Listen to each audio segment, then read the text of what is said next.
TVS, Ola Electric and Ather Energy have a lot to ponder about today because today we have witnessed the launch of the 2025 Bajaj Chetak.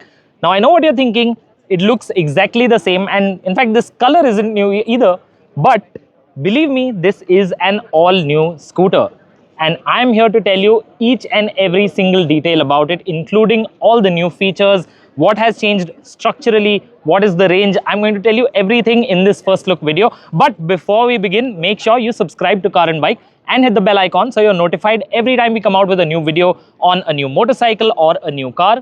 Now, come here and let me talk you through all of what's new on the 2025 Chetak.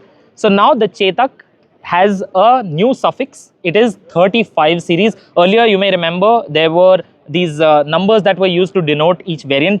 2901 and 3201, that's all gone. So now the 35 series, the digits begin with 3 and 5. This is the top of the line variant 3501. There are two more variants 3502 and 3503, but we'll get to those in a bit.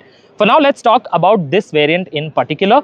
What has changed is the frame of the scooter. So while it wears practically the same clothes and looks almost the same as before, it is much longer than before now. The wheelbase has increased by 25 millimeters. It has gone up to 1350 millimeters.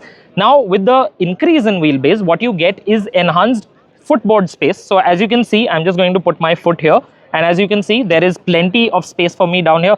Some people may even want to carry some items, maybe a small bag or something to that effect. And the other big change comes with the seat, because this seat is 80 millimeters longer than before. I believe the figure Bajaj has shared is 725 millimeters seat length. So there will be plenty of space for the rider and the pillion as well as their luggage. And because the seat is larger, guess what else is larger? The underseat storage compartment. Come here and take a look at this underseat storage. Earlier the Chetak had 21 liters of space, which wasn't great, but now it has 35 liters of space. And as you can see, the base of the compartment is flat. So you will actually be able to carry a lot of items in here. You also get a boot light.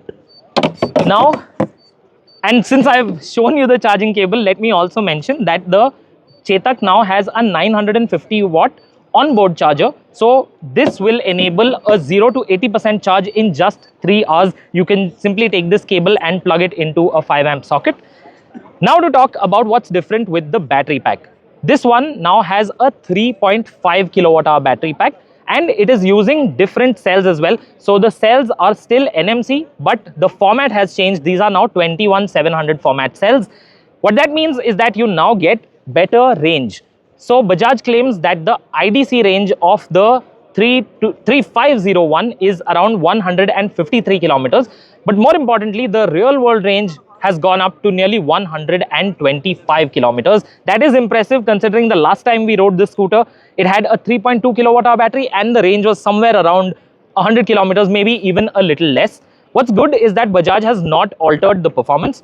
So while it continues to have a direct drive motor with a peak output of 4 kilowatt, the top speed remains unchanged at 73 kilometers an hour. The acceleration times have also not been changed because Bajaj believes that this is not a sporty scooter, and to that effect, I agree with them. This is a scooter built for city riding and you will be able to enjoy the performance if you accept that fact. The other big change is over here on the dash. As you can see, it now has a touch screen. This is something I had touched upon when I had reviewed the Chetak Premium earlier this year.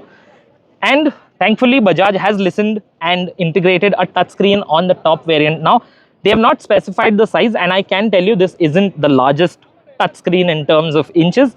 But what I can also tell you is that it feels quite responsive. It's actually pretty crisp, and there are different levels of sensitivity as well. So if I will just quickly show you.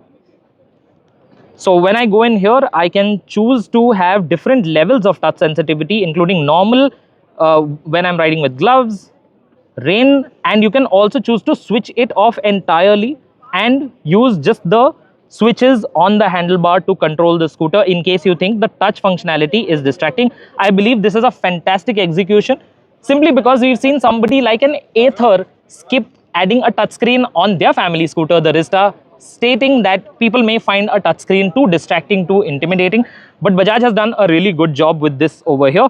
And to take a look at some of the other functions built in, I cannot show you the navigation feature right now because we haven't connected our phone to this one, but this will have a full map view powered by Mapples, and it's basically a mirroring system, so it will mirror the map from your phone.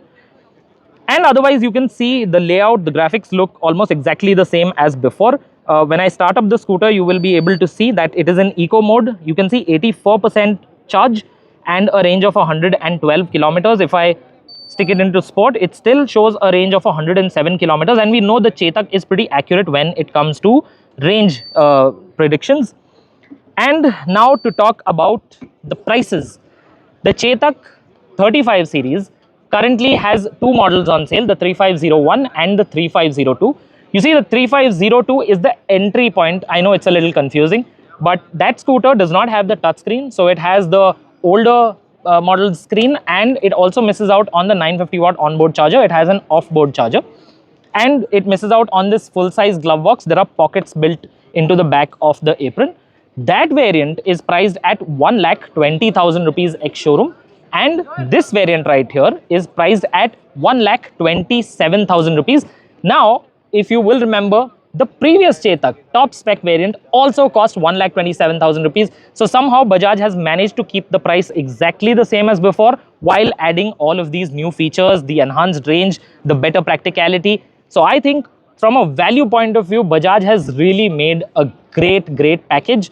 However, we are still to ride it. There will be some time to go before we can actually get on this and take it out for a ride.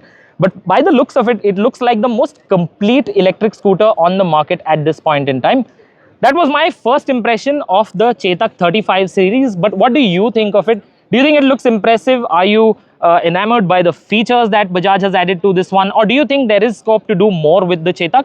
Let us know your thoughts in the comments section. If you haven't done it already, make sure to subscribe to Car and Bike. If you have any feedback for Bajaj regarding the Chetak, then remember to leave that in the comments as well. And if you know somebody who is in the market for a new electric scooter, then remember to share this video with them.